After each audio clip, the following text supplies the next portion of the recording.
Hello and welcome to Fire in the Belly. Today we have myself, Mighty Pete, and we're joined by Alexander Inchbald. Good afternoon.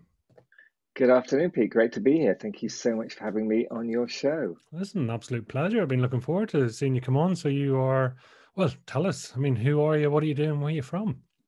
So I live in Switzerland, but you can probably tell from the accent I'm actually British. I escaped 17 years ago from the UK, and I've been living in this region in the Alps ever since. In fact, I'm going to even show you where I am, because it just doesn't do justice if I try and explain it. So Yeah. apologies for the rather shaky turnaround, but hopefully Oh, wow. you can see that the sun is literally just setting, and through the mist you can see Lake Geneva, and then on the other side of Lake Geneva is the French Alps. Down that way is the Swiss Alps. Behind the back is the Italian Alps, and the opposite way is the city of Geneva itself. So this is where we live, and I love it. And in fact, that word really sums up pretty much everything about the world that I get to live in. So what do? I help people to love what they do by creating a masterpiece, their masterpiece, the masterpiece that they were born to create. And you may be saying, well, I'm not an artist. I don't paint. I mean, I paint. So I go out and I paint in extreme locations, and that's taught me how to be creative everywhere. And we can talk a little bit more about that during this show if that's of interest.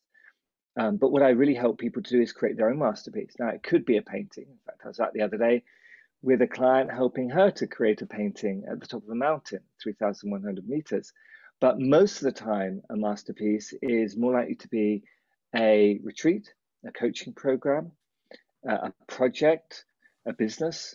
It could even be a relationship. In fact, a number of people have come to me and wanted to change their world by finding the love of their life, their soulmate, and that's absolutely possible. So I've helped two or three people to do that. So what is a masterpiece? A masterpiece is the greatest contribution you can make to yourself, to your family, and to society. And I've got my book coming up soon, which is due to launch shortly, which explains that whole journey. How do you create your masterpiece? And it's based on my experiences of painting in extreme locations all over the world and working on all of the United Nations Sustainable Development Goals, and realizing that if you want to change your world, it actually starts with changing yourself and then bringing that new self to life through something. And I happen to call that something a masterpiece. So the masterpiece ends up being what you would do if you had all the time and money in the world. Wow, I love that. So the hypothesis is that everyone has a masterpiece in them. Yeah, everyone is. I mean, it was Seth Godin who said, "Today everyone's an artist," and I believe that. I believe that everyone is an artist today, but not necessarily the artist who paints, not necessarily the artist who sculpts, not necessarily the artist who writes. In fact, one of the tools that I developed based on Carl Jung's work around archetypes and uh, actually the I Ching, which is a 5,000-year-old book called the Book of Changes, talks about four different ways that we create. There are four different ways each of us create. And so the way that you create will be a unique combination of those four different profiles. And what I do then is I help people to understand those profiles, understand their purpose, and then help them to articulate what their masterpiece is, and then guide them through that journey of bringing it to life. So it's taken me only 46 years to work out that, but it's been a pretty amazing ride over those 46 years. I'm sure people have worked far longer on it. So you've you've done well to get so far in such a short time in some ways. Thanks, Pete. Well, hasn't always been an easy journey. I think anyone who goes on a journey to become who they are, there are bumps along the road. I'm kind of guessing that, sort of the young Alexander wasn't sitting there going, this is what you're going to become. I'm sure there was a few left and right turns on the way. Yeah, I mean, if you go all the way back, perhaps the reason that I focused on creativity, and the reason that I help other people to create their masterpiece, you could trace it all the way back, like all the way back to the beginning. But perhaps the critical moment was when I was 16. So something happened when I was 16, and that was really a pivotal moment in my life. But in order to understand that pivotal moment, we probably have to go back a little bit before that to when I was 2, which is one of my first memories. So there I am, kindergarten at Mrs. Woodyard's in in England, and there's this one day, and I remember it vividly. She's like, right, we're going into the kitchen, and she's like, put all this newspaper out on the floor, and to protect the floor because we're going to paint. And this is my first memory of painting, and it was hand painting. And I remember putting my hands in the paint and just having this experience where I was literally in the act of creation. And I don't know whether it was then or later that I was first consciously aware that was what I wanted to be. I wanted to be an artist. And as I grew up, that was what I wanted to be. So now fast forward to this moment when I'm 16, and I've just created what I think is the best painting I've ever created. And I'm really excited. It's going to be in the school exhibition, and somebody's offered me £200 for the painting. £200? I mean, when I was 16, that was a lot of money, right? That was nothing. £200 when I was 16, that was a lot. So, so like 2 weeks after I finish it, my dad comes to me and he says, look, I've spoken to your art teacher and I've spoken to your mother as well, and we've come to the conclusion that you're never going to make money as a professional artist. So all my dreams, going to art college, following this career as an artist, they just dashed in that moment. And I knew I believed at that moment that I wouldn't be able to go on this journey without his support. And rather than doing what that young boy in Dead Poets Society did, getting up on the desk and saying, Captain, my captain, or I'm an artist, I'm an artist and this is what I'm going to do. I didn't have enough belief then. I doubted myself, and I allowed that doubt to define the next 14 years of my life. So next thing I know, I'm applying to universities to read business studies, and I go to Edinburgh, and I sink into the deepest depression that I've ever experienced in my life. And I had eating problems and drinking problems, and I end up in hospital twice. And then I leave, and my first job, I think this is what I want to do. I think this is it. This is my dream job. But I actually hate it. I hate getting in the car, putting on the suit. I feel like I'm throttling myself every single day. And then 2 years afterwards, they say there's no more job for you. I'm on a fast track trainee, marketing trainee for one of the most respected companies in the UK, and there's no job. So I hit rock bottom. And it takes me a long time to get back to where I am, 14 years without painting. But then I leave, and I go into advertising. I put myself up 4 months later. I'm back at the company which fired me. And crazy, right? In a better job, better job in my perspective, earning twice as much money.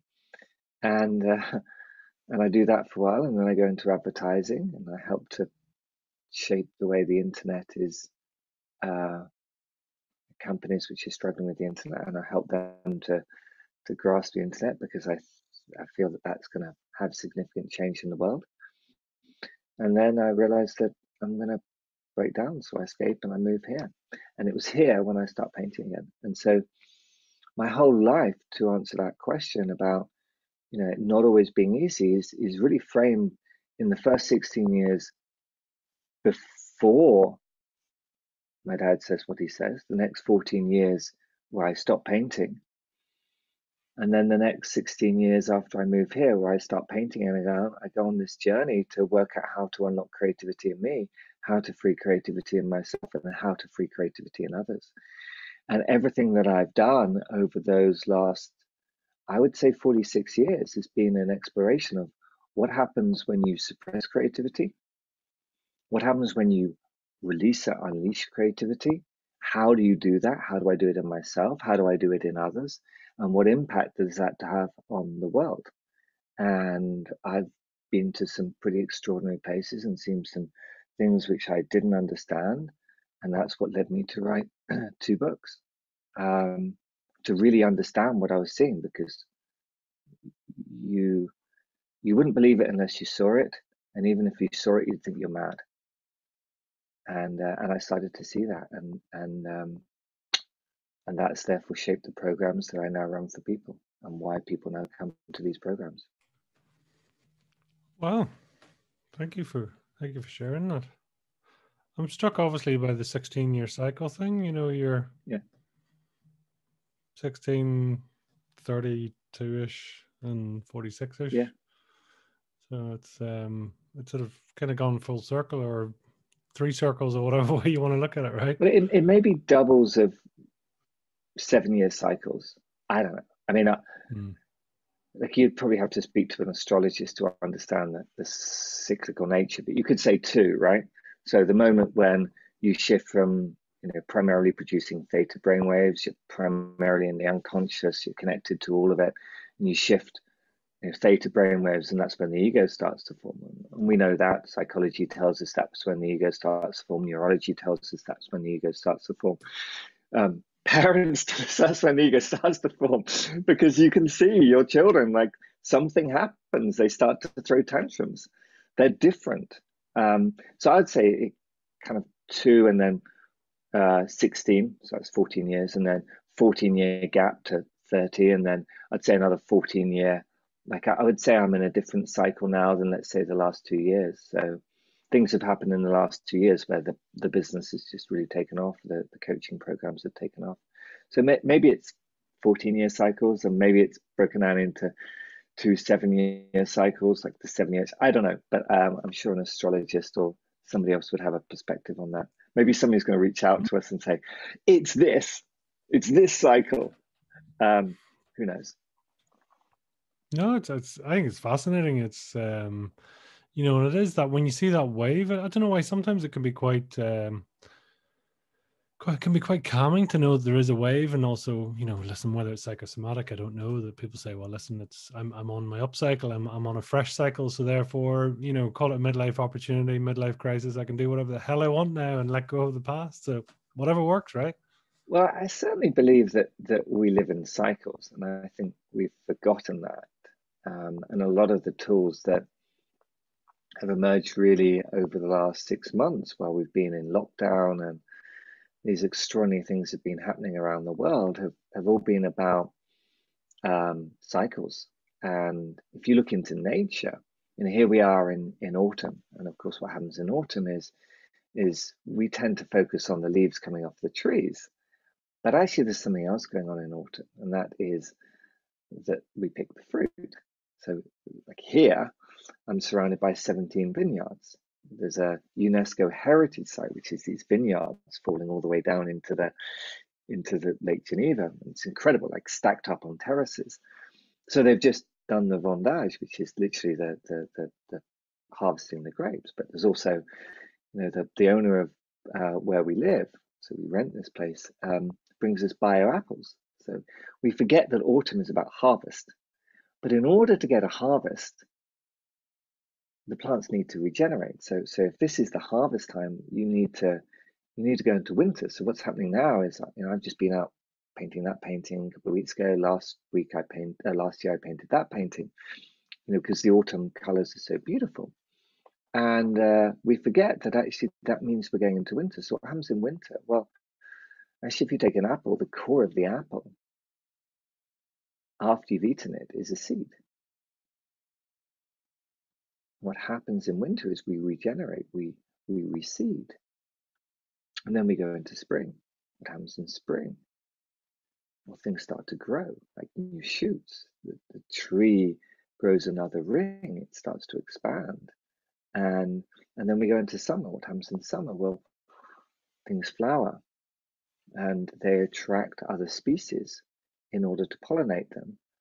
and that pollination creates the fruit.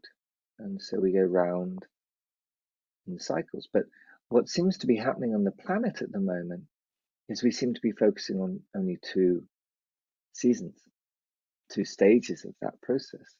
And that process is really the process of any creation. Like anything you create will go through that cycle. But what seems to be happening on the planet is we're only going from spring to summer energy. So from the creation of the idea to the pollination of the idea, and then we realize that it didn't work, so we go back to the creation of the idea, and we go around in this vicious cycle, and we keep on going round and round and round and round and round, rather than ensuring that we've pollinated it properly, so that then it comes into autumn, so we harvest it, and then it comes into winter, so we stop and we regenerate, and then we really understand deep down intuitively what is it that we are going to create. And rather than create something which we can sell, we create something which we are. And if we do that, then we're in harmony. But we're not doing that. Not enough of us are doing that. So we don't stop. And yet what's happened in the last year, in the last 9 months, in the last 6 months, is we've been forced to stop. We've been forced to go into winter. Not in season, but out of season. We've been forced to slow down. We've been forced to look ourselves in the mirror and say, is this who I am? Is this what I want in life? Is this what I want for my family? Do I love what I do? Do I want to hand this legacy on to my children if I don't have children, to other people's children? Is this the world I would want to inherit? And then a lot of us are saying no. So that then becomes the seed for a different world. But most of us don't know how to take that slowing down, that decelerating into the next stage.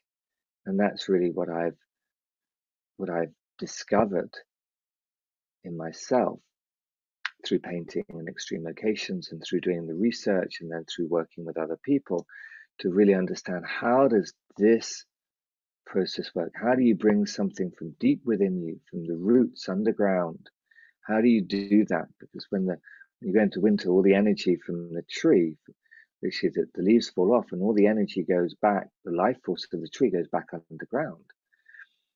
When you do that, how do you then go from here into here, creating something that comes from deep within you, and that becomes your masterpiece?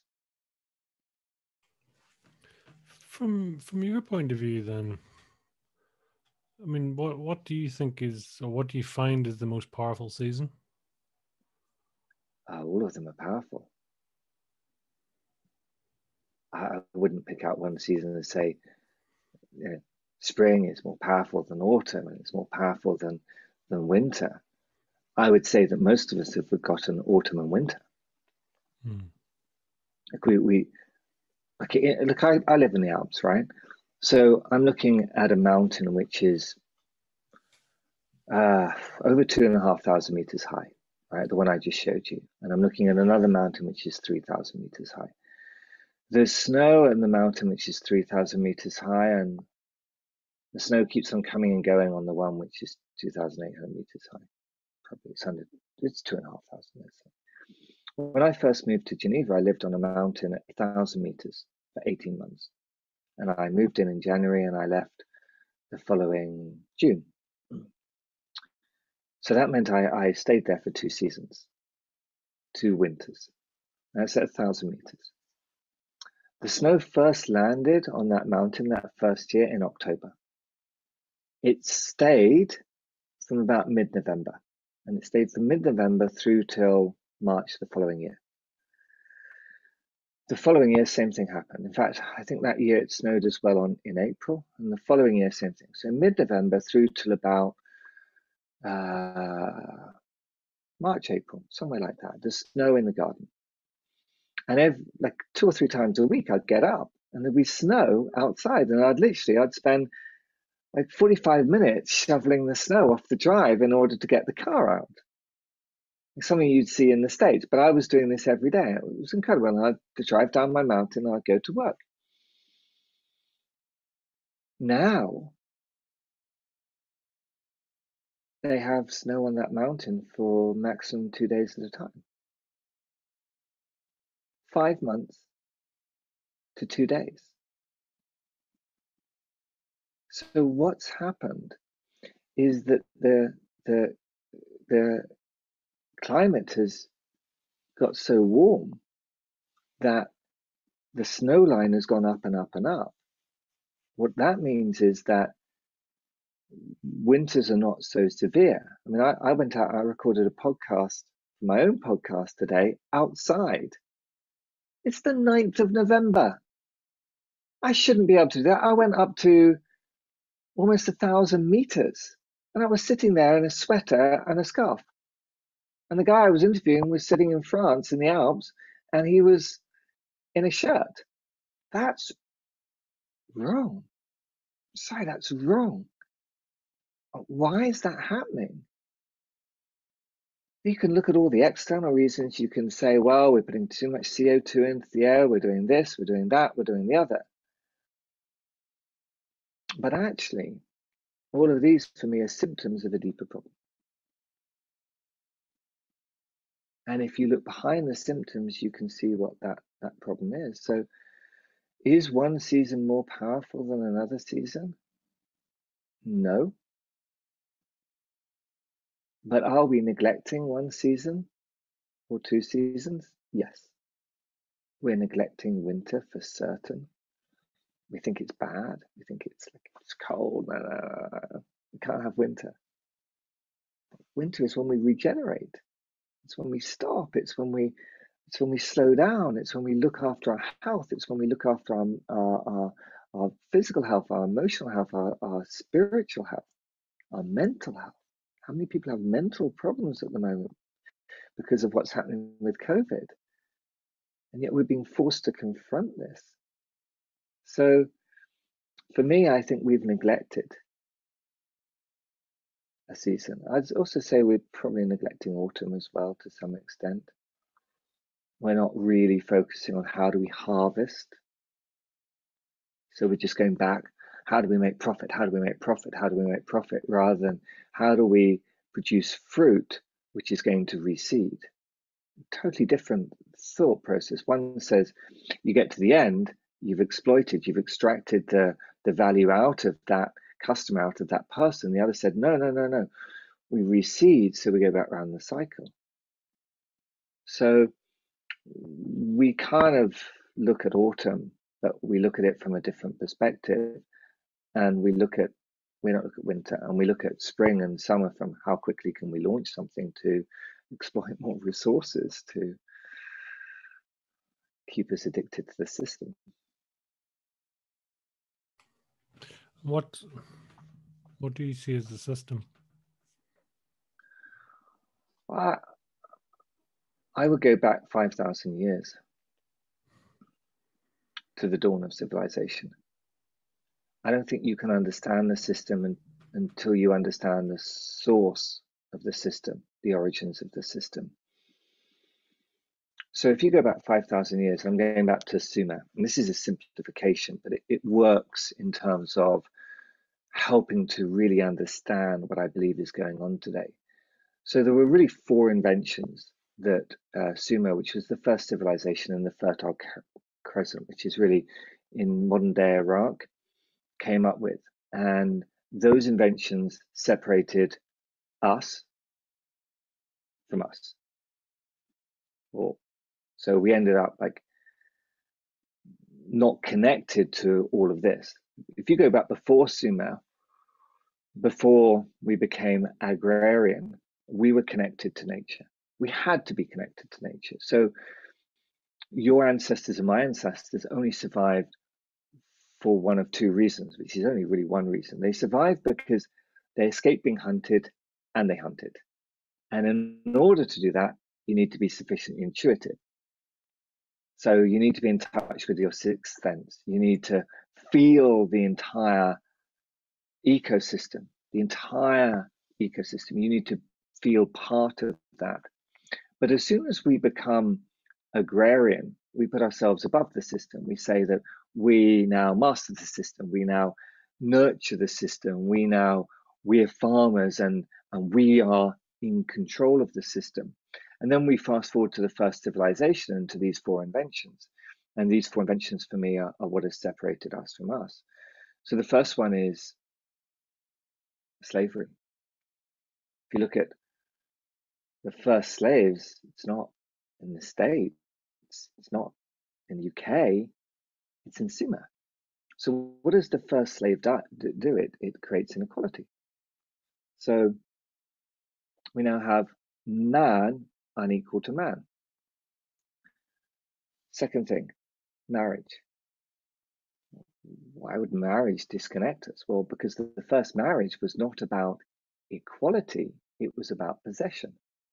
So the first marriage was created so that man could guarantee the woman he was marrying was going to give birth to his children. And then subsequent civilizations, Indian, Egyptian, Greek, Roman, reinforced that idea so that woman became a possession of man. So not only is man unequal to other man, but now woman is unequal to man. And then the other two inventions accelerate this. So money is the third invention. What does money do? It now means that we're running after money, addicted to money, or we push money away. We have an aversion to money. Like money is evil, it's dark, it's dirty, it's bad. And we see this in modern day society. Some of us are running after it, we're addicted, we can't get enough of it. And even if we get, the classic example today, of course, is Jeff Bezos. Nothing against him, but he's now the richest man in the world, and he just keeps on getting richer and richer and richer. And what we see is greater and greater inequality. What was it in 2006? It was like 40 people in the world owned half the world's wealth. Today it's 26 people, and it's continuing to reduce.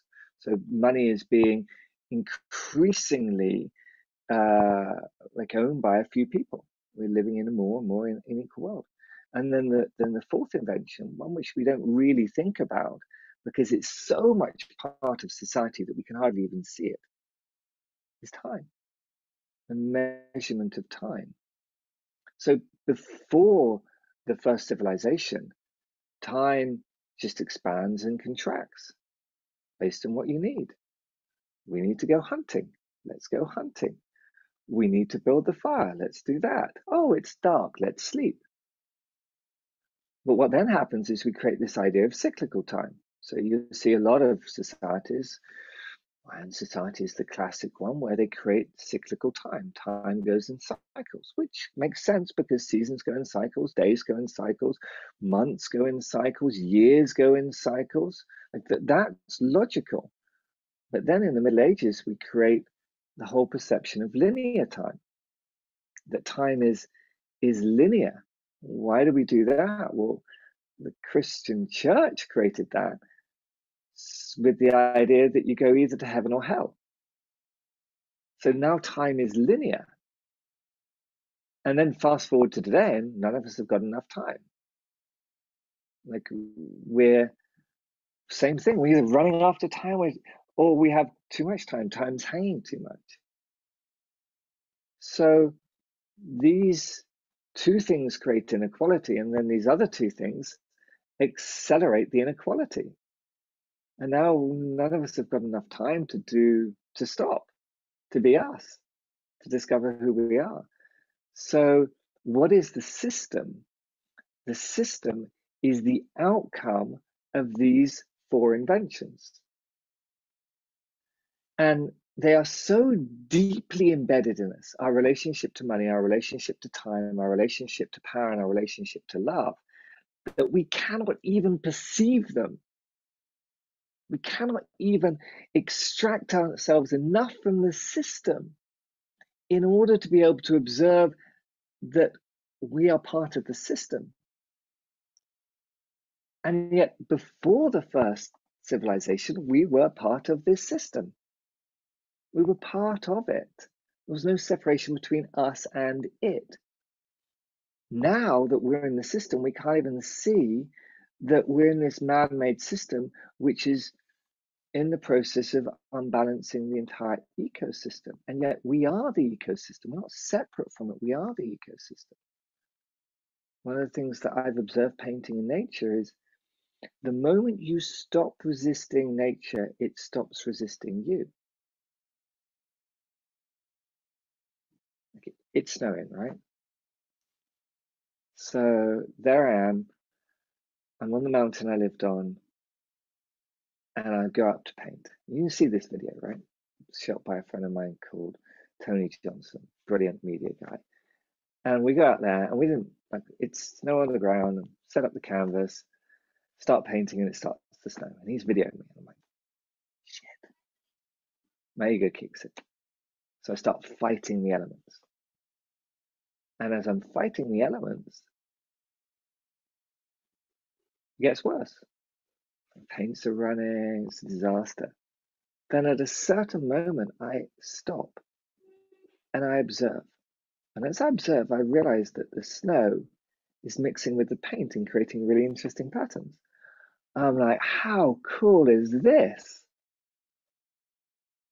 So I continue just exploring, like I'm on an adventure. And then there's this thought, well, who's painting? Me? The snow? Or something else through me? And so we continue painting. I continue painting, he continues filming. And then the snow stops. And right at the end of the painting, he comes to me and says, is it finished? And I'm like, yeah, I think it's finished. And at exactly that moment, the sun comes out and it melts the snow, which is attaching the paint to the painting, and it runs off the canvas. And so I started the painting with a blank canvas, and I end the painting with a blank canvas. But the key insight was the moment I stopped resisting the elements stopped resisting me. And in that moment, I realized that I'm not separate. I am the ecosystem. Like not the small me, not this me, but this me. And in that moment, I realized I can influence any part of it. And that changes everything. And it's not just me. This is what I teach people how to do. I teach people how they can reconnect to all of this again and then change any aspect of it.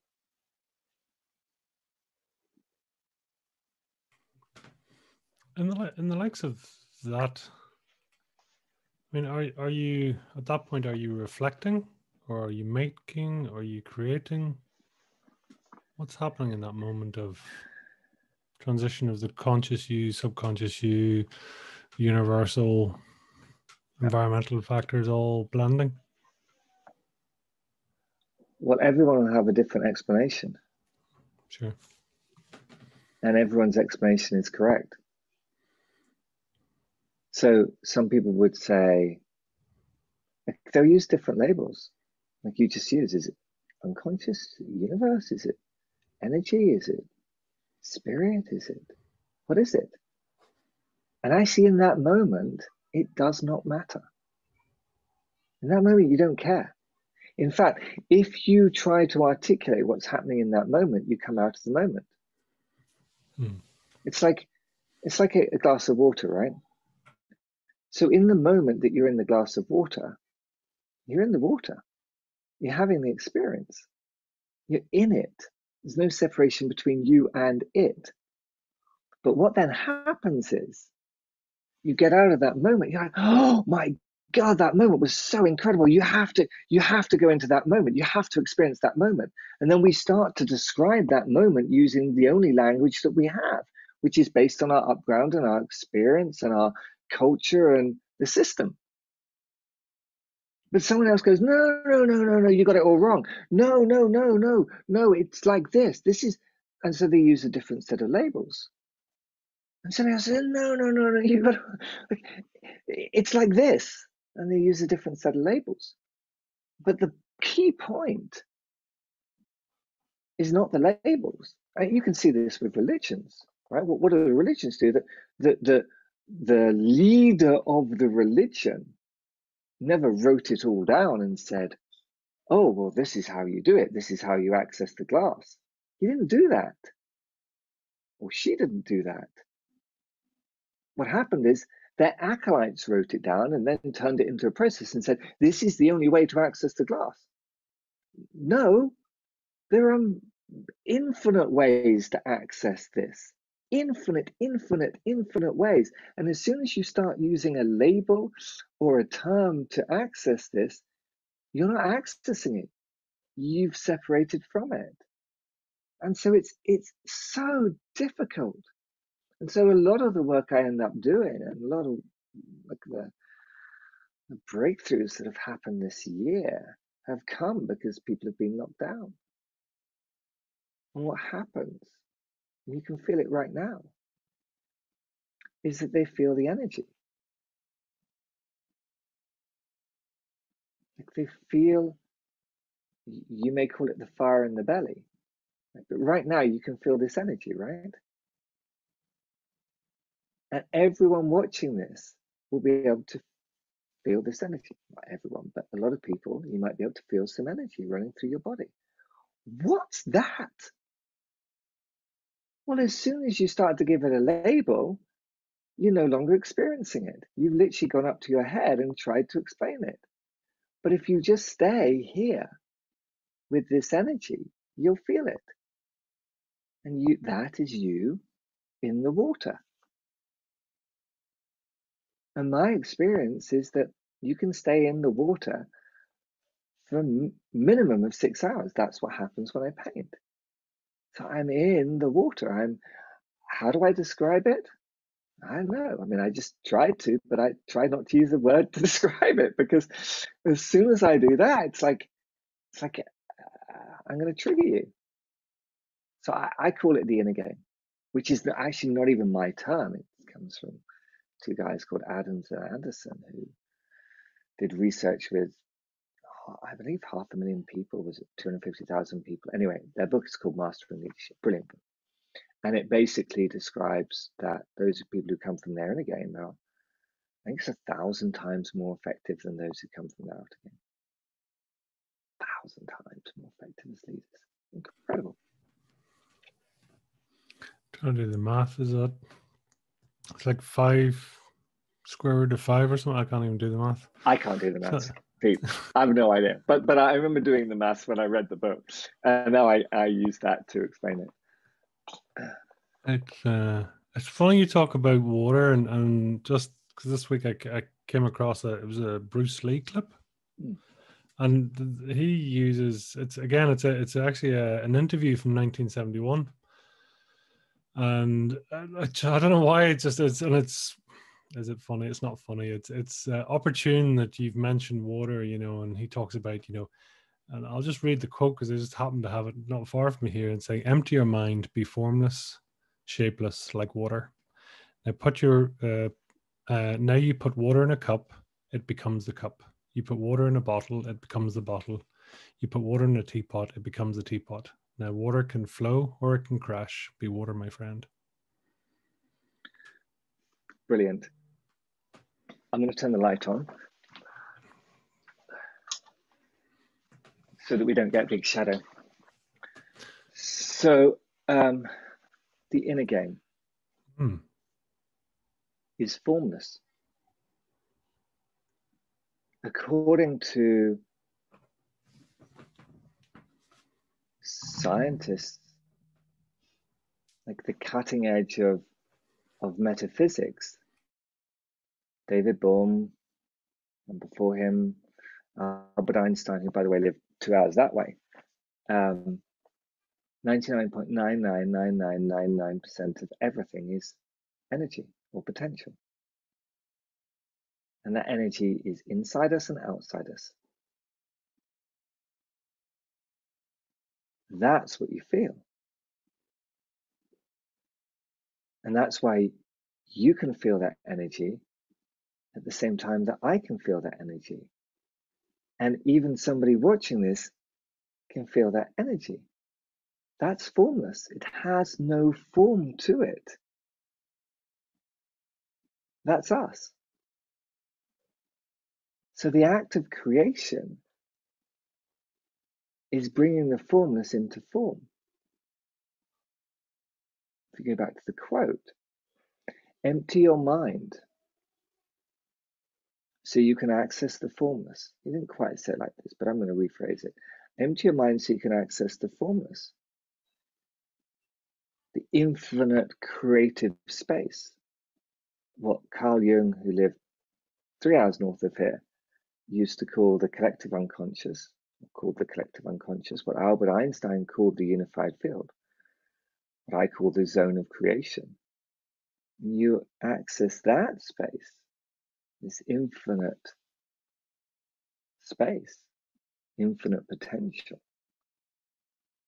Then you can bring that formless, as long as your mind is empty. What does that mean? We'll come back to that. Into form. And that form can take the cup or the bowl or whatever it is, and then you fill it with your water. So I use the analogy of a painting. Like, this was a blank canvas once. For me to create this before the sun goes down in one sitting requires me to go access the formless with no conscious thought,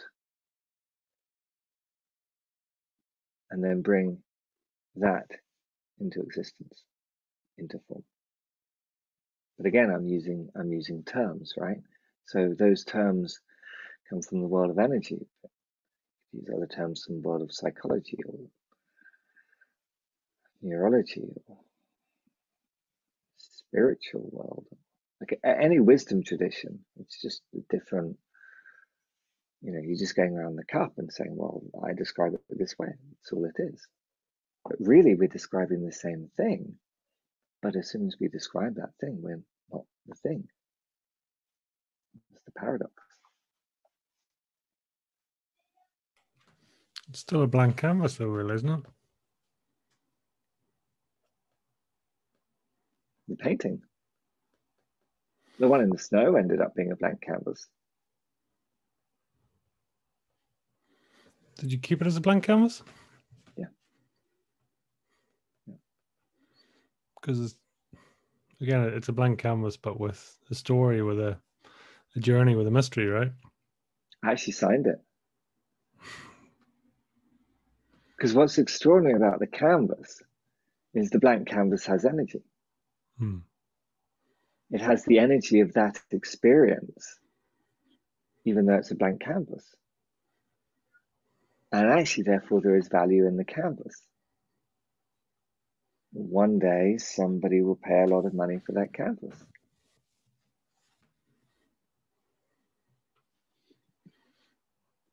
I mean, I could tell you other stories of blank canvases. I went painting in the Mont Blanc Valley. So, Chamonix, like it's in the Mont Blanc Valley, it's kind of over there. And I went on a 3-day expedition. First day we go up, we paint in front of a lake where we're supposed to see a perfect reflection of the lake. The clouds came up. We saw the mountains for about half an hour and 5 hours. So I rush a canvas, not my best. Go down the mountain the next morning, cross the valley, up the other side. We get to higher. We arrive, we're still in the clouds. What do we do? So there I am, set up the canvas. My friend, who's a poet, start to paint. Clouds start to lift. I'm like, yeah! Then it starts to rain. It rains so heavily that we have to stop and go and have a coffee. Came back 90 minutes later, and the good news is that it had stopped raining. The bad news was that it had started snowing. All the paint is now frozen on the canvas. And I now know what happens when it melts. it runs off. So what do I do? Because I know if I stay there and I really, really focus, it's possible to stop resisting the elements so that I can finish the canvas. But I also know that that's going to take a while. And we had planned to go down the gondola through the Tunnel de Mont Blanc and up the other side to paint in Italy the following day. So I now have a dilemma, because if I do that, the paint's going to melt as I put it in the cable car. And even if it doesn't melt in the cable car, it's going to melt in my car, which neither of those are really good options, right? An angry cable car guy, or me, my wife upset with those aren't options. So I'm like, all right, we'll do, like, this day looks like it's abandoned as well. So I have to do something I've never done before. I literally scrape the paint off the canvas. So the first time the sun takes it off the canvas, this time I have to take it off the canvas. And as an artist who wants to be recognized, who wants to be seen for his creation, I mean, that's really what artists, creators desire. That's really, really tough. Particularly as I know there are going to be other people in the cable car going down, the climbers who've gone up there and have decided to abandon the day. So the funny thing is, I get in the cable car, and as we're going down the cable car, like, some of the climbers go, wow, that's a perfect depiction of the day. I'm looking and I go, what? They're like, well, it's a white out, so it's a white canvas, so it's perfect. I'm like, oh, I get it. And then we go through the tunnel, we get up the other side, and third day, I tell this story because the more of these stories that you hear, the more you kind of start to think there's something going on. Get up there, and we set up, we're now 3,100 meters, a place called Punta Helbrunna, which is like a perfect view of Mont Blanc. It's as close as you can get to Mont Blanc without actually putting on crampons and climbing up. So we get up there on the third morning, and it's blowing a gale. I kid you not, it's like 50-mile-an-hour winds, 70-kilometer-an-hour winds. It's blowing horizontally. I put my glasses on to protect my eyes, and the glasses steam up. So I take the glasses off, and in the wind there's also ice. It's partly snowing, so my eye is stinging. And there's a cloud. I can't see anything. So this time my friend says, paint the wind. You paint the wind. You can't paint the wind. You can't see the wind. She says, paint the wind. Are you crazy? She says, I'm going to paint the wind. Took up to the canvas. And I'm in front of the canvas, and I just put all this paint onto the canvas, onto the palette, and I start to paint. And in that moment, it's like I hear this voice. Nobody likes me. Nobody sees me. I'm cold and I'm miserable. But I am more powerful than the mountain you can't see. And I am more powerful than clouds you can see, because I can blow those clouds away and reveal the mountain to you. And as I paint, I start to cry. And I cannot logically explain why I'm crying. But in that moment, the clouds start to lift. And then they lift on the other side of the mountain. And over the next 5 hours, the clouds lift across the entire mountain range, and we see this perfect view of Mont Blanc. And I paint the entire thing. And right at the end of the painting, right when I stop, 10 minutes later, the wind stops blowing. And this happens again and again and again and again and again. And so I'm like, what is going on here? And so in the end, I realized that the blank canvas is not the edge of the canvas. The canvas is all of it. The entire ecosystem is a blank canvas. And we are creating on it all the time. Our energy is creating on it all the time. But the majority of the time, our mind is not empty. And so the consequence of that is that in the moment between the thought, in fact, the impulse of the thought, between the moment the impulse turns into a thought, if there is any pollution in that moment, anything which is filling your mind, it will influence what you create. And if that is an aversion or an addiction, it will therefore change whatever you create, and it will not become a masterpiece. But if you can become aware in that moment of either the aversion or the addiction, so aversion to money, for example, or addiction to money, like I want money. If you can become aware in that moment and you can reclaim that aspect of yourself, you become more whole again. And that's when you can consciously change the entire system.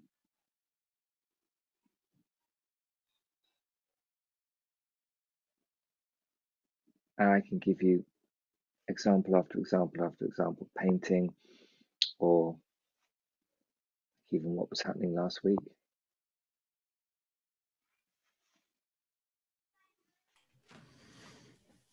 It's for you, I mean, you say that scenario that you're taking an impulse and it becomes the thought. Well, is it that your thoughts will be tainted by your beliefs? And I mean, how do you, can you bypass that? I mean, or do you? Yeah, literally your thoughts are influenced by your beliefs. So you get an impulse of something, an idea, let's say. But it's not even an idea. It's like the seed, even before you're aware of it, even before it's in the conscious mind. Like you'll wake up in the morning and there'll be a thought forming. Or in fact, you could ask yourself the question, when do your best ideas come to you? It may not be first thing in the morning.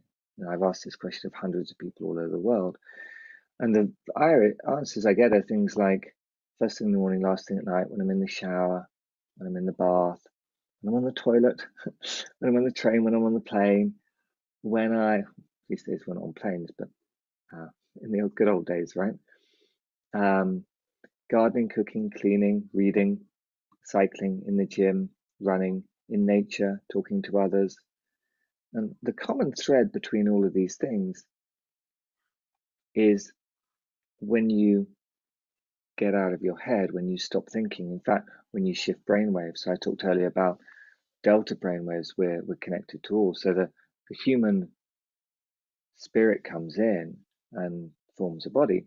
And like neurology says, you know, we're connected, theta brainwaves, then delta brainwaves, age 2, and then age 7, you start producing primarily alpha brainwaves, and then age 12, you're producing primarily beta brainwaves. Now, this conversation is kind of shifting between beta and alpha, right? Maybe a little bit of theta. If you're feeling the energy, then you're shifting into theta a little bit. So what happens when you expand back out again is you're shifting your brainwaves, and the easiest way to do that is to meditate, is to sleep. When you sleep, you go from beta into theta, beta into alpha, and then into theta, where you process all the information you received from the previous day, then into delta, which is deep sleep, where you're healing yourself, and then you cycle back into theta and alpha, and you keep on doing this every 90 minutes. Well, that moment when you're in alpha, so you've shifted from this into alpha, you've expanded a little bit. That's often when the ideas come through. So whenever you take a break, when you go for a run or you're in the gym or whatever it is, right? You're going for a walk in nature, your brainwaves shift, and therefore you have more access. One of the reasons that it often happens first thing in the morning is because you've gone into theta, you've processed all the information, you've gone into delta, you've healed the body, you've gone back into theta, processed a little bit more, and then you've gone into alpha. If in that moment, as it's coming through, whether it's just after you've woken up or when you're in the shower, wherever it is, doesn't matter. If in that moment you can just hold the tension of the opposing forces, so there's a tension going on. If you try and pull that impulse into a thought too fast, you'll destroy the thought. You've already polluted it. You've already, time, your relationship to time has polluted it. If in the moment of shifting it, you're thinking, oh, I could make money out of this. Like there's a thought here, I could make money out of this. Again, you've polluted. I'm giving really obvious examples. So if in the moment, you go, oh, this could, this thought might be able to help me get a partner or influence or whatever it is. If in that moment that pollution happens, then the thought is already polluted. And so the work to do to empty the mind, it's actually what you're doing is you're emptying the personal unconscious. So there are two unconscious. Carl Jung said there's the collective unconscious and the personal unconscious. Freud said the same. He said there's the collective and there's the personal. If you empty this, which is like a hard drive on a computer, if you can empty that in the moment of creation, then what happens? In fact, it's not quite emptying. It's not entirely true. You don't empty it. What you do is actually you reclaim the bug within it. So imagine if you put all this data across your entire life, you filmed everything in your entire life, you put it in here. What often happens is we get a bug, like something happens in our lifetime, and we create a trauma, like a really deep trauma, for instance, and that gets stored here in our personal unconscious, or we misfile it, so we don't get enough sleep and we don't go into theta, so we don't file it properly. And the consequence of that is that this becomes like really, really big, and it's misfiled. And the consequence of that is that you can't access, like if you then cable this up to your computer, so imagine that your brain is a laptop, and what you do with your laptop is you connect it into the hard drive. If this is so full, or imagine if this is integrated into the laptop itself, and your laptop's hard drive is now full, then it's much harder to connect to the internet. Your connection to the internet would be radically reduced. So what happens is we don't hear the message, and then when we try to bring the message back, it's polluted by all of this stuff which has been badly stored in our hard drive. And so for me, like a lot of gurus say empty your mind. What they really mean is come from a space of nothingness. And in order to come from a space of nothingness, you don't forget everything that you've ever been. You just don't have any addiction or any aversion to that in the moment of creation. And that's why in the moment of creation, you're in a space of nothingness and everything. And therein lies the paradox. This space in the glass is both. It's nothingness and everything. It's connection to all of this and aversion to none of it, resistance to none of it.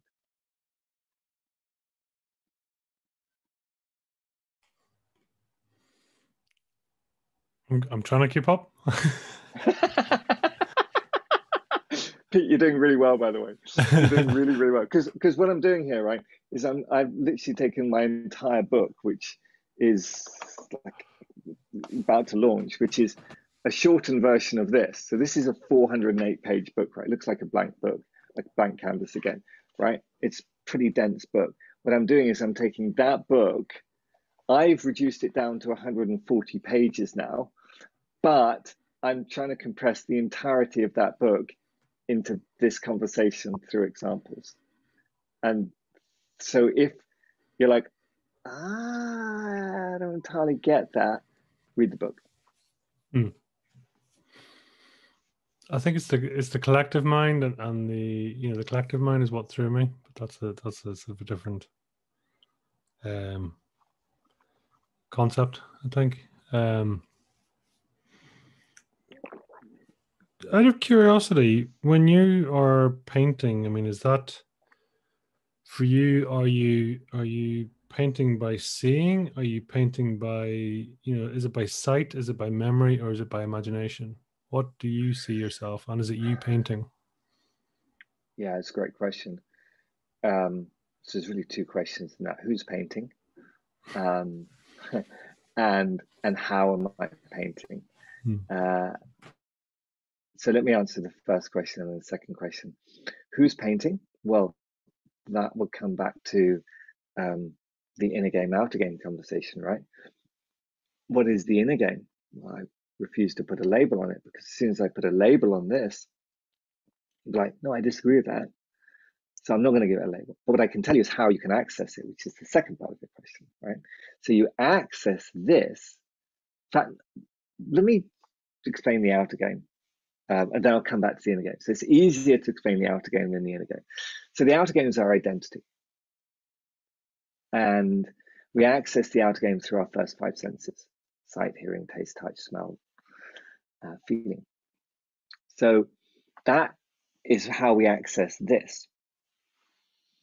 And Can I? all of the go on. I was going to say, I mean, when you say out of game, I mean, is that what some would call the conscious mind? You could call it the conscious mind. Okay. You could call it conscious mind. You could call it the ego. You could call it personality. These are all different terms for me, which are really describing the same thing, but they're also kind of doing a little bit of this because they're all coming from different traditions. Hmm. Even though this, for me, what you're actually describing is the glass, right, which is holding the water, right? So everyone is describing the glass differently. Some would say this is a half-liter glass. Some would say it's a dirty glass because you can't quite see through it, right? So everyone would describe the glass differently.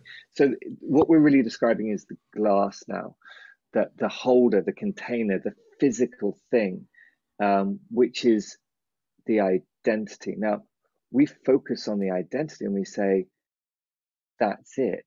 We focus on the physical world and we say the physical world is it. And if you look at the problems we face in the world, whatever problem you face at the moment, maybe it's not a problem, but maybe it's something that you would like to change. So I look at the global challenges and say, well, two biggest global challenges: climate change, which we already talked about, and inequality, which we already talked about. And then you look at businesses, what's going on in businesses: highest level of disengagement in the world, highest level of distrust in the world, highest levels of debt in the world, highest levels of unemployment in the world. These for me are all symptoms. And then you look at the individual level, you see highest levels of divorce, highest levels of addiction, highest levels of sleep deprivation, highest levels of poor diet, like all record levels. Right? So individual level, organizational level, collective level, like you see all these symptoms. And we keep on trying to change all these symptoms with our outer game.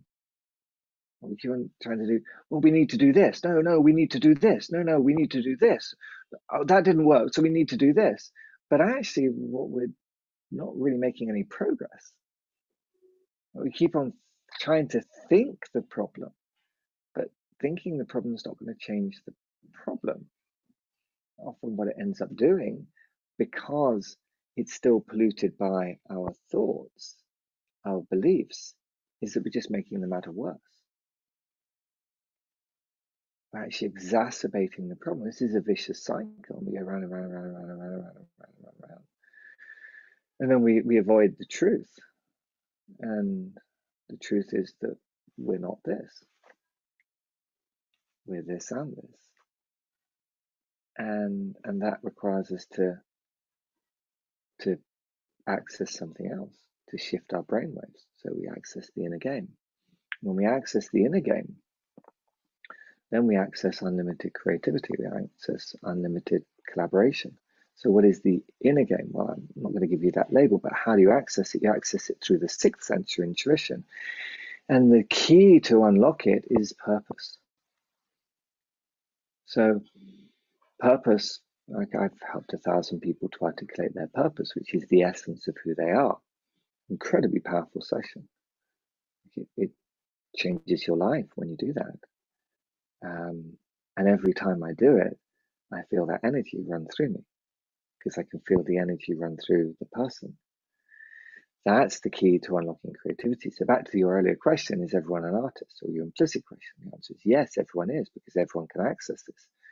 But what sits between the inner game and the outer game is our mindset or our beliefs. And those beliefs are what block the energy from flowing. So we're using the outer game to impact what's in the world outside us. My observation, based on the research, is that when you change your beliefs, and the collective of beliefs is mindset, and the collective of mindset in organization is culture, and the collective of culture in society is myths. So the myths, which are the most prevalent myths in society, are the ones which are deeply embedded in our beliefs. They're so embedded because we're part of this system.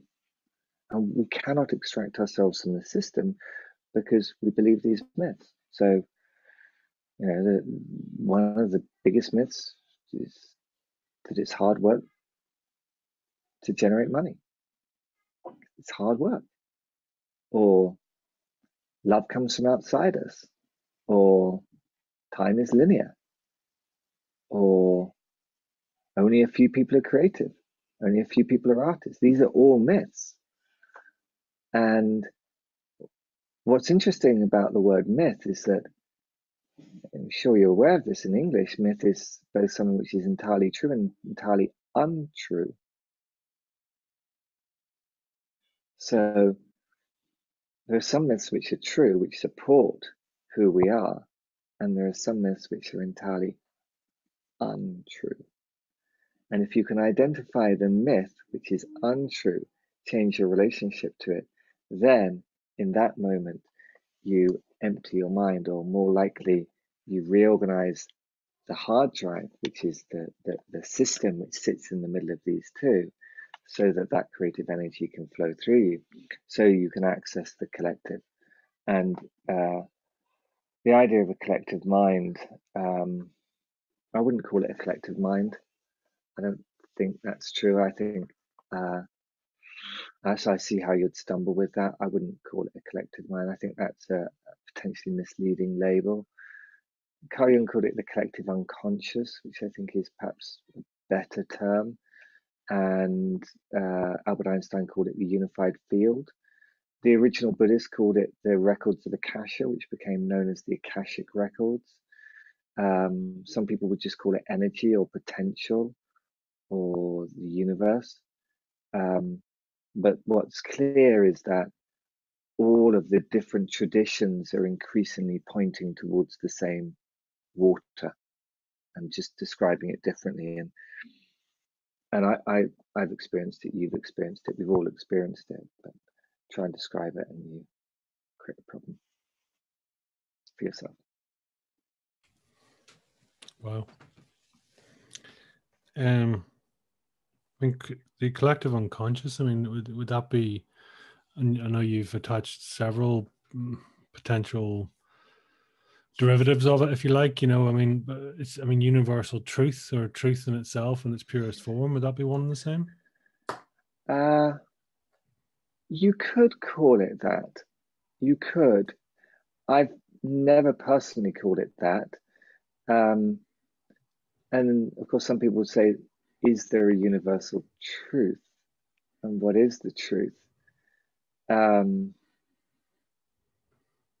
that would open up a whole can of worms, which again comes back to the problem of labels. So as soon as you leave the label, it's like, what is it? Well, herein lies the problem. I was with my second podcast I recorded with this woman who's created a biodynamic farm 40 minutes north of Zurich. And she said to me, I am part of this ecosystem. I have certain attributes within this ecosystem. So they basically have biodiverse vineyards, right? let me just paint this picture so you can get it right. So normally in a vineyard is a monoculture. What that means is you get rows of beautiful vines, and in the middle you get nothing. The idea of a biodynamic farm, which is a real ecosystem, is that if you grow vegetables, certain types of vegetables in the middle of the vines, both the vines and the vegetables grow better. Right? So there's a relationship between them. There's a conversation going on between this ecosystem. So she's created this biodynamic farm, which is a permaculture, right? And so it looks messy, by the way. It doesn't look beautifully neat and perfectly in lines, but the whole idea of lines is human creation, this linear thing again. So there we are, we're sitting in this vineyard, in front of this vineyard, and she's like, I have certain capabilities within this permaculture which the plants don't have. What? I have hands. I have a conscious mind. So my responsibility within this permaculture is to do something different within the permaculture which the plants can't do. And the responsibility of the plants is to do something that I can't do. So the plant's responsibility is to produce produce. My responsibility is to nurture the space within which they can maximize the produce they produce. But the produce, autumn, is a bonus. So at the end of the conversation, she handed me a bottle of wine, beautiful bio wine. And she goes, this is the byproduct of nurturing this cycle. But what was really interesting is she was like, I cannot describe this in a way that is true. If I describe it, I'm no longer it. This problem again. As soon as I start to describe this permaculture, I'm no longer part of the permaculture. And it's this paradox. Like, you've been in a state of flow. You know what that's like. You're in it like for writing or whatever gets you going. You're in it for an hour, 2 hours, 5 hours, 10 hours. And in that moment, time and space just disappear. And you come out of it and you go, wow, that was amazing. So is it universal truth? Maybe for some people.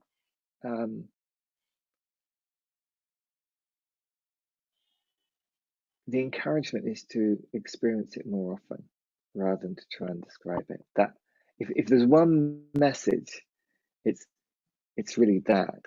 Access it and experience it and explore how you can, from that space, bring stuff from here into here without aversion or addiction to the system. And that changes everything. It literally transforms everything.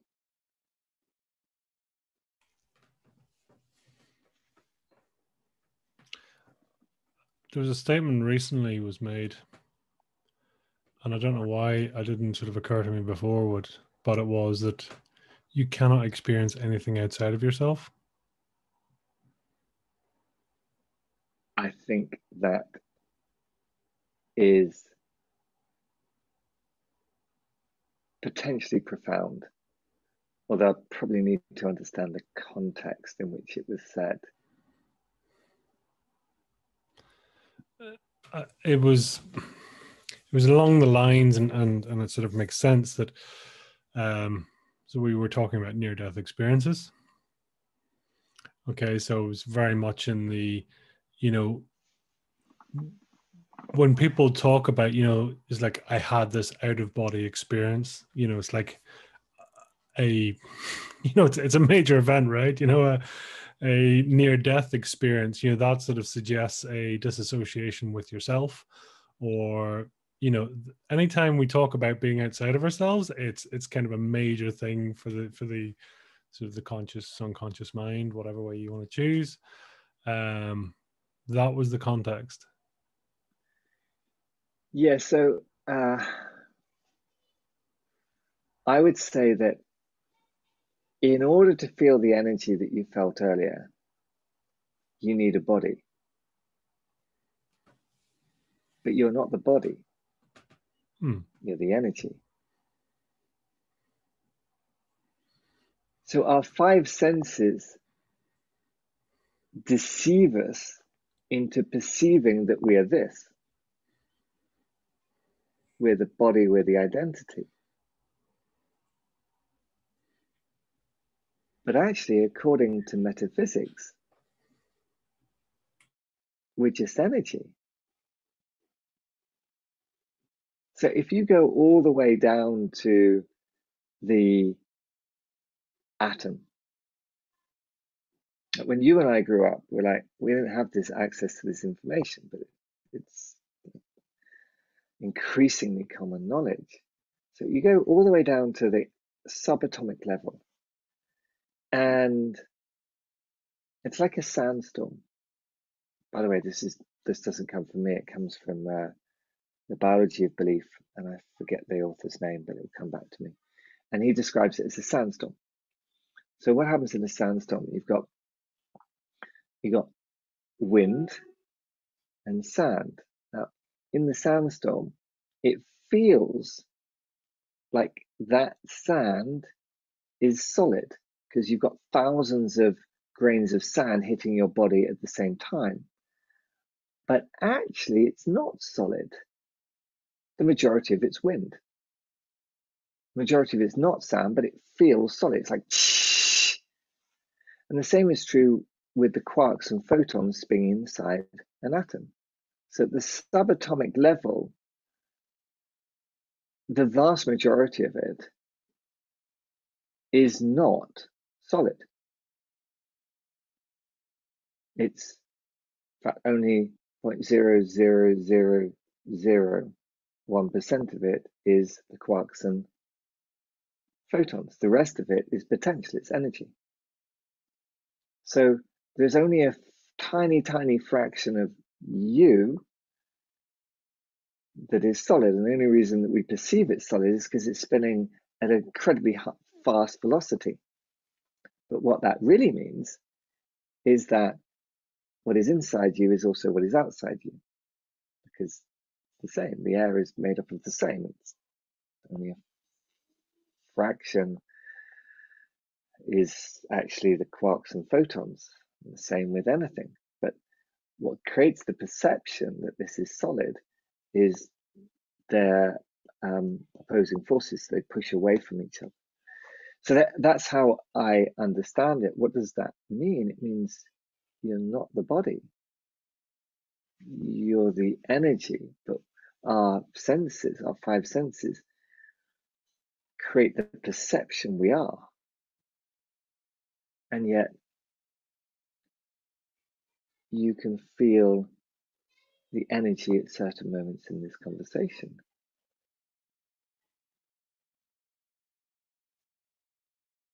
And you felt that before.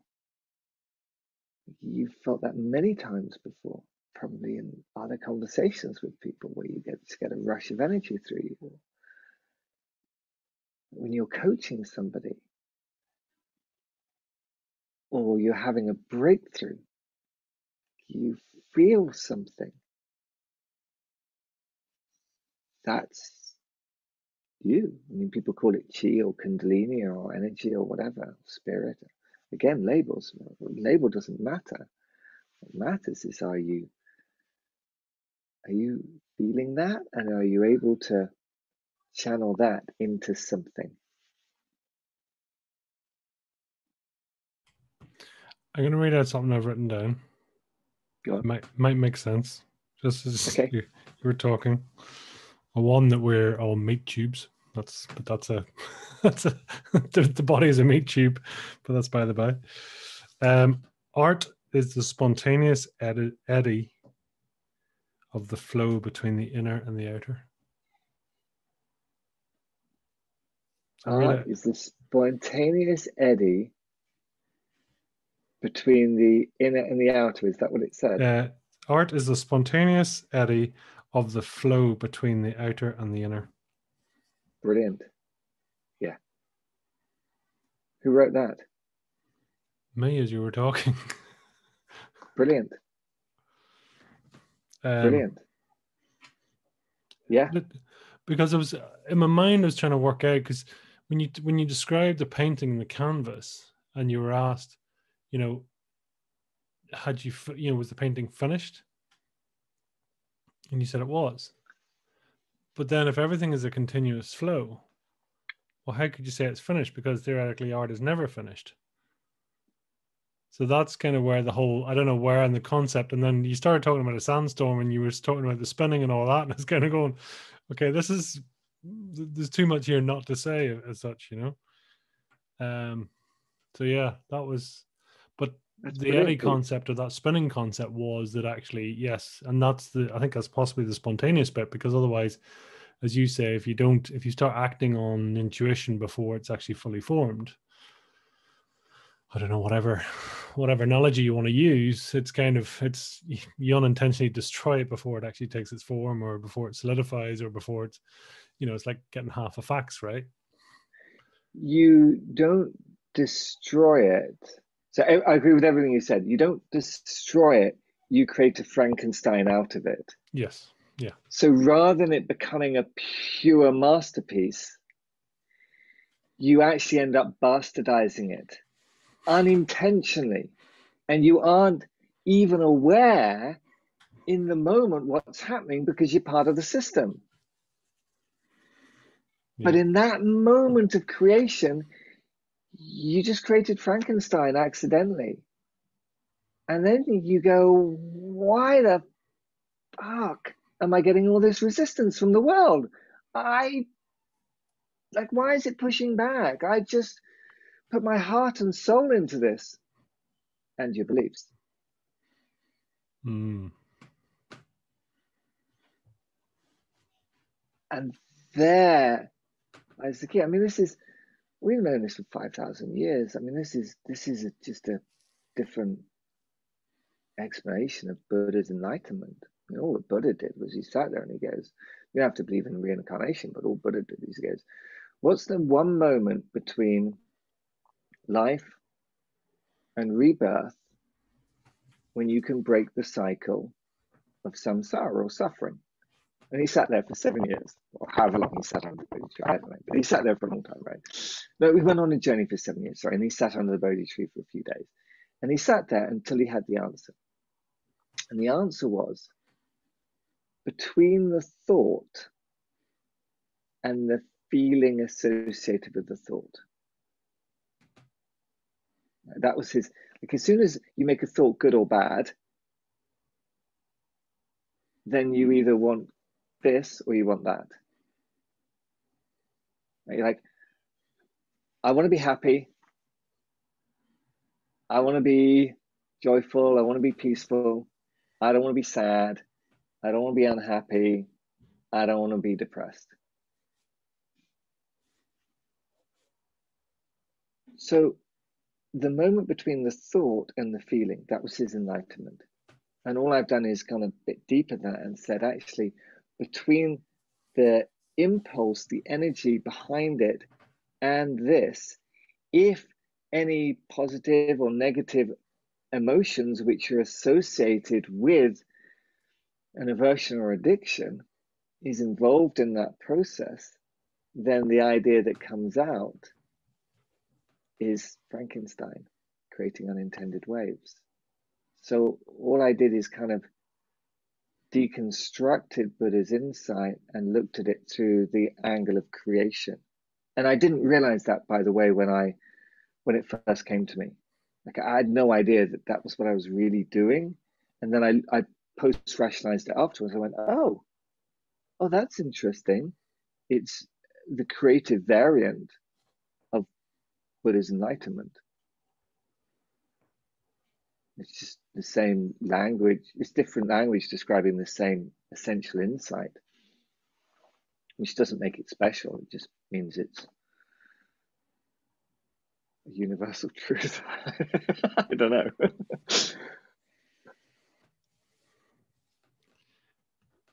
It just is, right? Mm. I feel it, right? I mean, I think you feel it. Even if this is pushing both of us, by the way, to the edge of what is possible to describe. You know, you say silence is golden. You could just sit here for the rest of this conversation and just feel the energy.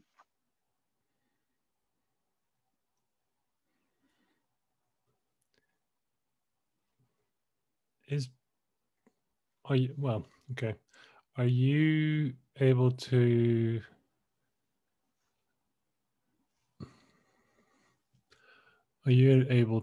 receive or understand pure thought? Is there such a thing? Oof. Okay, so now we're getting into a belief, right? I'll share a belief. I believe, based on my experience, you hear an impulse.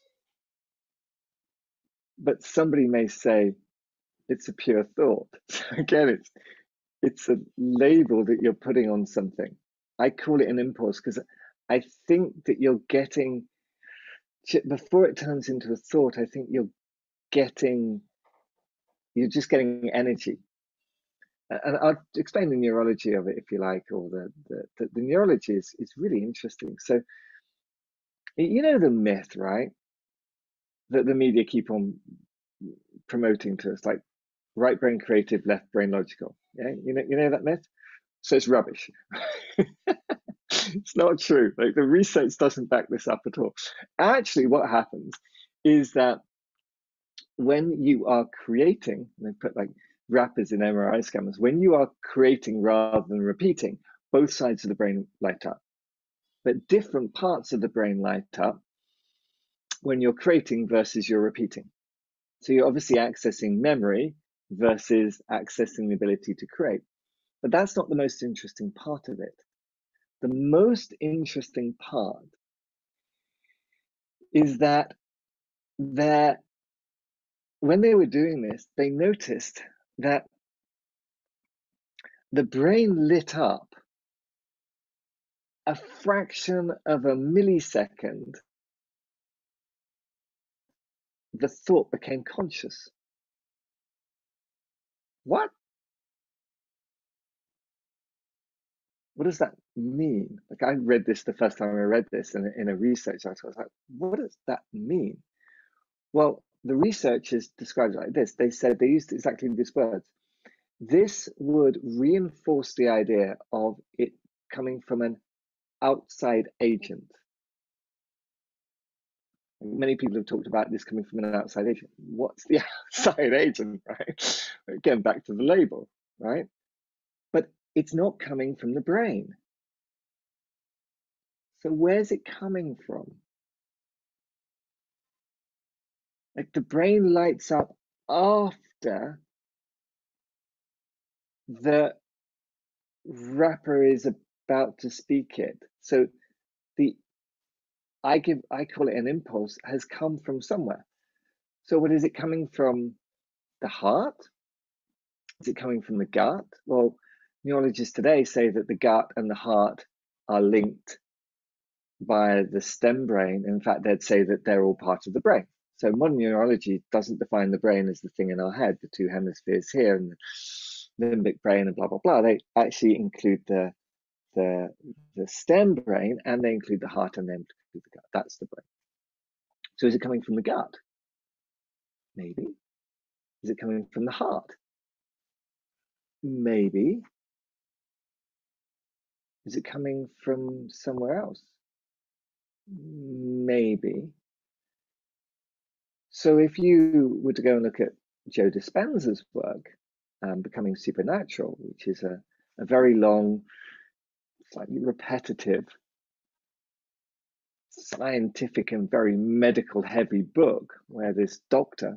Joe Dispenza, has deconstructed the process, he'd say actually what's happening is you crush the cells, not the cells, the crystals in the pineal gland. So the pineal gland is behind the third eye, right? It's right top of the spine.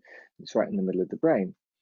But what he's also saying is you draw the energy up the spine, and that spinal fluid puts pressure on the pineal gland, and that opens the pineal gland. And in the moment that it opens, what happens is it turns into a transceiver. So back in the day, we had transceivers for television, right? When we used to have those aerials on the roof. And so a transceiver receives a signal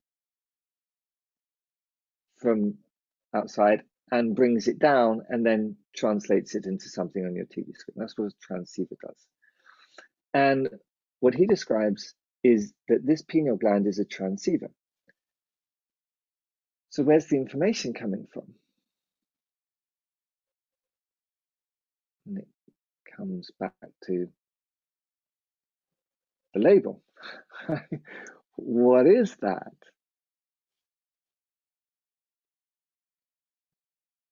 Well, how would the weather keep on changing? How is it possible to do that? How do you get these uniquely weird experiences, like which seem to be synchronous? You think about something and then something happens. How do all of these things happen? How do you explain mediums? How do you explain out-of-body experiences? How do you explain near-death experiences? How do you explain the ability of one person to pick up almost the identical idea in the room as another person? How do you explain people in different sides of the world coming up with innovations almost at the same time? Maybe they're all accessing the same information and then turning it into a thought, which then has a eureka moment. So anyway, I looked at all of this. I found his book fascinating. What I then did is I linked it into the chakras, which is kind of Eastern wisdom. Looked at how do you open up the energy within the spine. I did yoga still do yoga, 20 years. Looked at like belief systems. I went through the neurology, the biology, the physiology, the psychology, the wisdom cultures to understand actually how does that energy move through the body. So it turns from what I call an impulse into a thought. And then I looked at the anthropology and the history to try and understand what was stopping it, and the myths which were stopping it, and then put all of that together into a model which at least explains what's going on now. The only problem is that it's constantly changing. So as well as I can explain it, this is the inner game, this is the outer game, and I can explain what's happening, and it sounds logical, and you go, it is the spontaneous eddy of the flow between the inner and the outer, which I think is absolutely genius. That's evolving as well. That's the eddy. It's like the relationship between these two things is constantly going on. It's not static, it's dynamic, as you imply. It's a constant eddy. And therein lies the secret of creation. We're constantly creating, but we're just not consciously aware that we're constantly creating. So if we're constantly creating, what is it we're creating? Consciousness? What is this? What are we creating over here? What are we creating over here? Well, over here, we appear to be creating destruction on the planet. Destruction for humanity. The planet will be fine, but we appear to be like accelerating ourselves in this direction towards extinction. And yet there's a whole other group of people who are saying, no, we can change this. Actually, I believe it's very, very simple to change it. Like really, really super simple. Because if you followed me until now, Pete, and I would forgive you if you hadn't followed me at all, right? But if you followed me to now, actually to change all these things just requires a thought with no aversion to the system,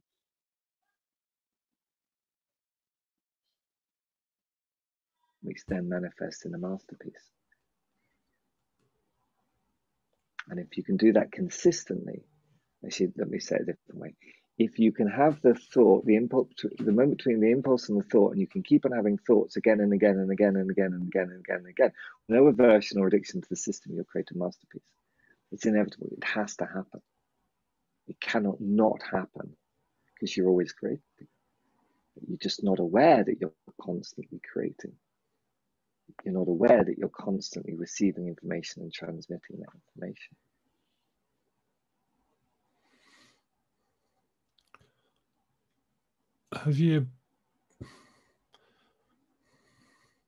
Would it be a more useful, if that's the right word, a more useful thought if it's generated from the imagination as opposed to from thoughts? It's a great question. So then again, where is imagination and what is useful? So let's say imagination is out here, right? Let's say it's out in this space. Then yes. But if imagination is in here and it's linked to the outer game, then no, because it's ego trying to impose itself on the system, which is still within the system. And then useful is more of an outer game term. So influential, perhaps. I mean, useful is okay. It's fine. You can use it useful, but I know where you're going. So the answer is yes, it can be. Yes, you're correct in your yes. As long as you define imagination out here and useful as in beneficial to the ecosystem. Yes is the answer, right? And that's the process. So it was Walt Disney said, if you can dream it, you can create it. If you can dream it, Albert Einstein only did thought experiments, never actually did anything physical. So E equals MC squared comes to him on a tram in Bern, like 2 hours, an hour north of here. So he never actually did anything. So it was all literally running around in his head. And then in a moment of brilliance, he writes down this equation. It comes to him on the tram, E equals MC squared, that's it. And then the rest of his life is, like, that's one masterpiece done in a second. And all of his wealth comes from that one moment. So there's the myth of hard work to create wealth is like blown out of the water. The rest of his life, 1 second. It's life though, isn't it, right? Yeah, same with the algorithm for Google, by the way. Sergey Brin, lying in bed one morning, gets the algorithm for Google. He's now he's in the top 10 of wealthiest billionaires in the world. Not bad. Bit of a hypothetical question for you. Go on. At 2 years of age, if you'd have painted with a paintbrush rather than your hands, where would you be? That is a brilliant question. I have no idea. I have no idea. But I love the question because the what you picked up on is the fact I was using my hands and I had an experience and I had a feeling, and that feeling was what I fell in love with.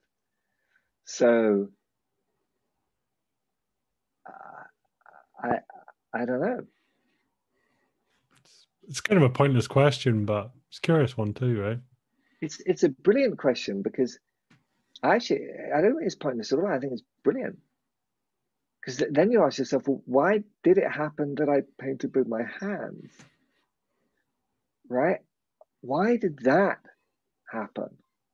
Why was it that my dad said to me at the age of 16, you're not going to make money as a professional artist? Why did that happen to me? Why did it happen to me that I lose my job at the age of 25, this dream job? Why did that happen to me? Why did I not have a relationship for 5 years? Why did that happen? So you could look at it and go, bad luck. Could say, roll of the dice. Could say, everyone has, their luck. I just didn't have my luck at a certain point. Or you could say, that maybe your energy attracted that to you. So what does that mean? Like there's a pollution going on, addiction or aversion to the system, which is attracting these experiences to you. So at one point, you're going to have a traumatic event which reinforces the addiction or the aversion, creates a neural network in your brain, which then actually impacts your gene expression. So genes, like when you and I grew up, genes were fixed, right? You were born with a gene and that was it. Now you're probably aware the genetics is rubbish, right? So genes are fluid and they're dynamic, and you only express 5% of your genes at any one time. So your experience creates a neural network. That neural network you associate with a feeling. Say, let's say my daughter, right? So Sasha, in lockdown, she was learning to cycle a bike. So there she is. She gets on the bike, cycles off down the road, falls over. She gets back on the bike, falls over. She's back on the bike, falls over and gives up. Walks back to us with the bike. Mummy, I don't like cycling. She's 6. So at this point, my wife goes, right, grabs the bike. Don't ask me where she got this idea from. Grabs the bike, jumps on the bike. So she's on this little kid's bike, right? My wife isn't as tiny, but she's not tiny, right? And she's now cycling on the bike. She's like literally, knees going up to the others, all this. And so she starts laughing, right? Because it's ridiculous. And my son, Daniel, he's now 5, but he was 4 at the time. He starts laughing, so he's in hysterics. I start laughing. I'm like, it's the funniest thing I've seen in a long time. So Sasha starts laughing. And the moment Sasha starts laughing, she grabs the bike. She says, Mummy, give me the bike back. She takes the bike, jumps on the bike, and cycles off. Doesn't fall over. She falls in love with cycling. She's cycling. Daddy, can we go out and cycle? Like all the lockdown. Can we go out and cycle? Can we go out and cycle? Can we go? Okay, let's go. So she learns to cycle. So what's happening in this moment? What happens is the moment she falls off, she starts to create a neural network. Like a neural network is just basically neurons firing together. And those neurons then are associated with an energy or a feeling. And that feeling is, this is painful. I don't like it, right? She falls off enough times, then she's now got a negative association with this neural network. She continues to repeat it and repeat it and repeat it and repeat it and repeat it. What eventually happens is that it starts to impact your DNA, your genes, right? So you only express 5% of the potential of your genes at any one time. It's like a menu in a restaurant. You don't go into the restaurant and order the entire menu. You just don't do that. You only order the dish that you want, and maybe the starter you want, and maybe the dessert you want, and then the coffee. But 5% of the entire menu, unless the menu is very small or you're in a big group. But let's say it's only 5%. Same with your genes. You only ever express 5%. So let's say this is happening. Essentially what's happening is you are suppressing certain genes.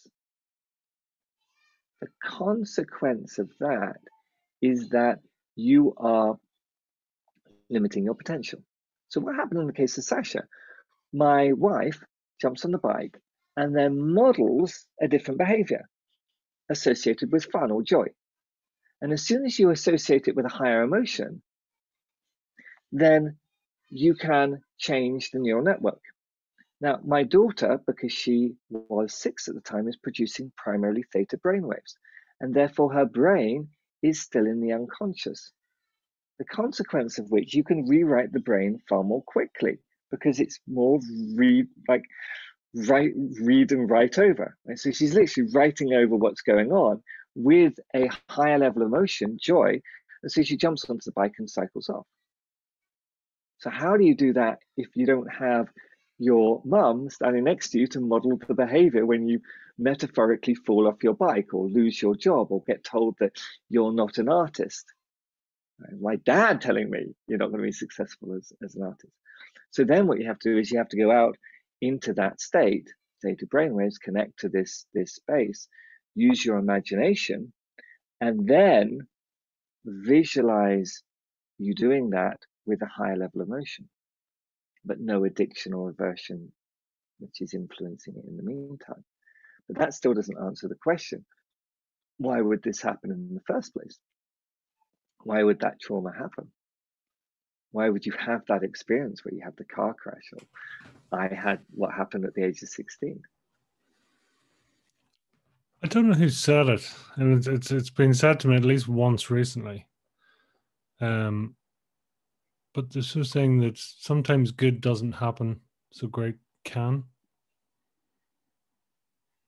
Good doesn't happen, so great can. That's brilliant. That's brilliant. And that kind of implies that there's a universal design of something going on, right? I don't know whether there's a universal design, but what I do know is this, that if you look at every single great person, they suffered. At some point in their life, they suffered. Take Mandela, 27 and a half years in jail, right? Take Gandhi, starves himself, right? Goes on the Silk March across India, 210 miles. Take some of the masters. Take Buddha, I mentioned him earlier. 7 years, goes and becomes an aesthete, almost kills himself. Then he's sitting under the Bodhi tree. Okay, and he leaves his wife and daughter in order to do that. He was a prince in a castle, and he leaves suffering. So you could go through every single one. Mother Teresa, she leaves the convent with only a single coin, goes into this space, but knows that somehow she can manifest wealth. Walk into any CEO's office and ask for millions of dollars, and she does. So I think every journey has, the journey to greatness it's not a straight line. Even you take like someone like Picasso, Pablo Picasso. So Pablo Picasso, age 7, he's drawing, like he's painting better than I can paint, right? So pretty extraordinary. You go, well, child genius, right? But then age 18, his best friend dies. It goes into the blue period of suffering.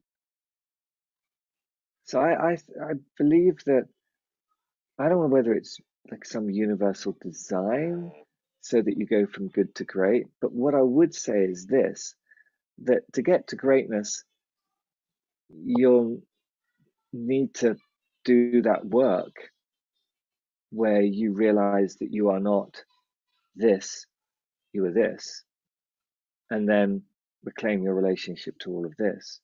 And that often requires you to hit your head against the wall so often that you realize you're wasting your time, and you start to see a pattern out here in terms of the symptoms. And then you realize that the symptoms are all connected. Climate change is connected to disengagement within organizations, which is connected to depression. And if you can work out that line, then you can go back to the source and you can reconnect to this, your purpose, the essence of who you are. And then from there, you can create a different reality. And that's really what every single great person did. But what we do is we go, look at what they did, rather than look at who they became in order to do this.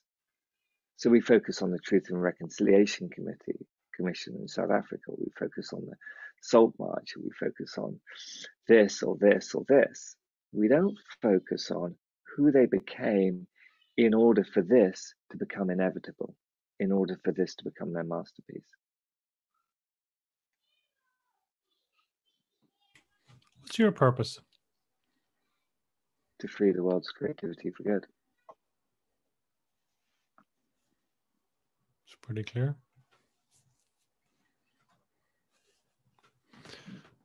What's fire in the belly for you in 1 or 2 words? What's your fire in the belly?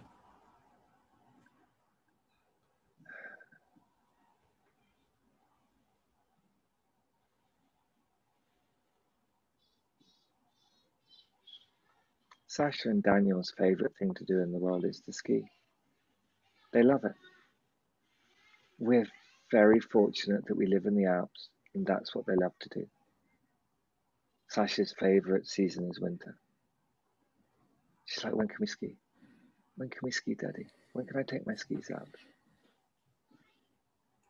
And I love spending that time with them. But if the predictions of what's going to happen are true, they won't be able to ski in 10 years. They won't be able to love what they do. That's the legacy I'm handing to my children? No, I do not accept that. I will not pass that on to my children. So I imagine a world in 2050 when I am 76, when I will be putting my ski boots on, putting my skis on, and skiing with my grandchildren in powder at the same age that my children are right now. And for that to happen, we will have to have changed the climate. For that to happen, we'll have to love what we do. For that to happen, we'll have to change our ability to create things. We'll have to understand that we're not this, we're this. But if enough of us understand this, if enough of us get this, that will take care of itself. And I've already started. One of my partners, I've been coaching her for 18 months. She's an incredible woman.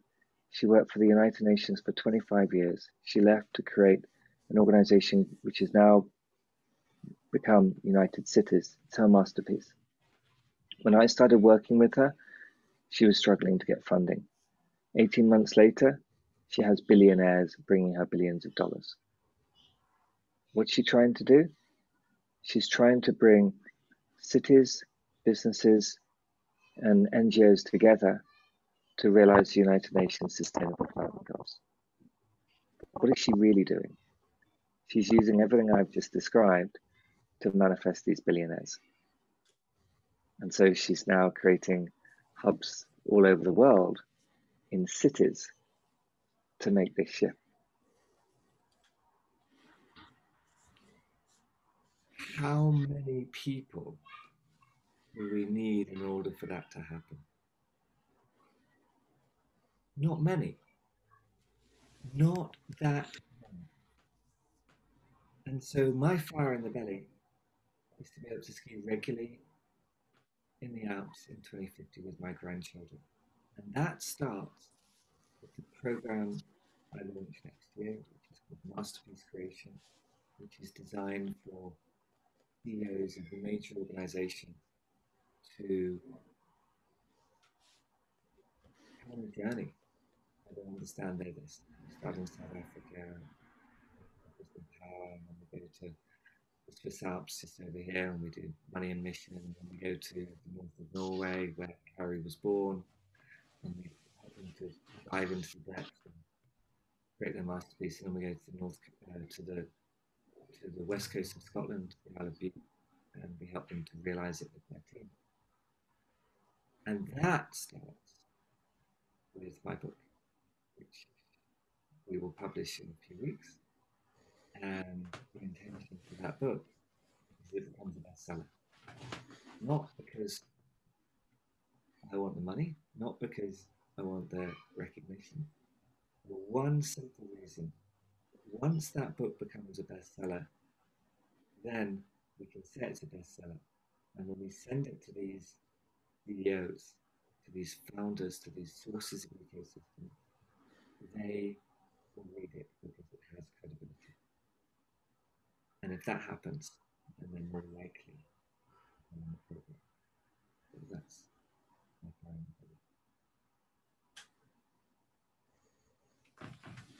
So powerful.